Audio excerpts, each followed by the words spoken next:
The sunset sun rays were enlightening the flaring and imposing Bara and simultaneously offering an inspiring landscape that could only be appreciated at this precise moment of the day. Sitting next to the facade that distinguishes this temple was an old man, Devendra, and a little kid whose name embraced pure love. The young boy, Miska, was sitting on the stairs of the huge temple, looking at the sky with a blank stare. The white-haired man seemed to understand the curiosity drawn in the brown eyes of the boy and without hesitation asked, "What comes to your mind, little boy?" I was only wondering why my parents brought me to this place. I don't understand why do I have to stay here. I'm just a little kid that wants to play with his friends. Your caring parents made you come here because you are Hindu, and you must pray to your god Brahma in order to be a fulfilled person and achieve your inner peace. But I don't like praying. I prefer to study at school and spend time with the ones that I love. And besides, I don't know what to say to God. Old Devendra, astonished by the skepticism of Miska, was determined to use his wisdom and background experience in order to help this naive boy understand why religion was and has always been so important to them, the Indians. You must know that God is everywhere. Every single thing that we can experience in our life is due to God's existence, and for that reason, we must devote our prayers to Him. But where is he? I can't see him. Do not hurry, little boy. Time will come when you know. Have you ever asked yourself how the moon lost its light? But wait a moment, has the moon ever lighted? Are you trying to fool me? Of course it did. It was many, many years ago when the moon used to shine as bright as the sun does. Mishka's sense of excitement mixed up with his incredulity as he sat at the vendor's feet, eagerly desiring to be immersed in the legends that sustain his culture and roots. Tell me that story, please. I want to know more about it.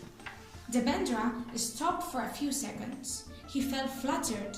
Nobody has asked him to set forth any of these old boring stories, and as his son used to tell him. He did not hesitate, and he began to say, Actually, it is a tale of our tradition. This is the story of the king Daksha Prajapati, who had 27 beautiful daughters. Who was that king? Why did he have so many children? Shh, let me continue. Daksha was the son of our god Brahma, and he was named king after his birth. He had 27... Tell me more! Well, Daksha had 27 daughters, and all of them were married to Chandra, the god of the moon. Through this engagement, Daksha imposed the condition that Chandra must treat them equally, without treating any of them in a special way. Unfortunately, this didn't happen. The truth is that he was only in love with one of his wives, Rohini. And what happened then? He couldn't do that! Patience is the best virtue, little Mishka. Let me continue. Chandra was only in love with a beautiful young woman, Rohini. When her birthday came, he gave her a present.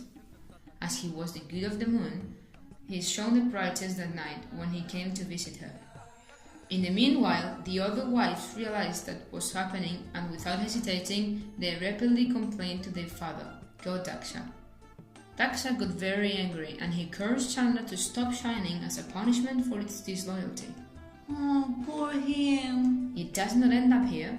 Chandra was very worried, and he decided to ask for help to Brahma, his grandfather.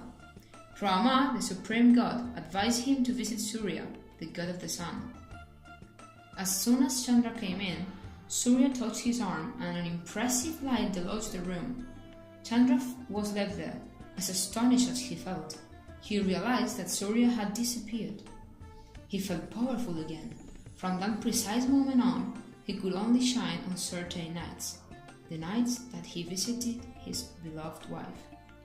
What a wonderful story! It is, indeed, the immeasurable greatness of our gods it shows.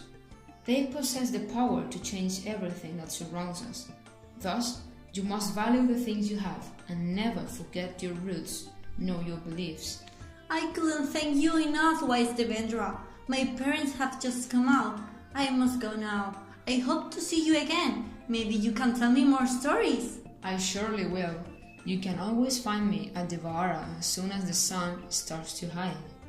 In the end, little Miska left realizing he had many reasons to believe that God was there to guide him and help him reach his deepest dreams.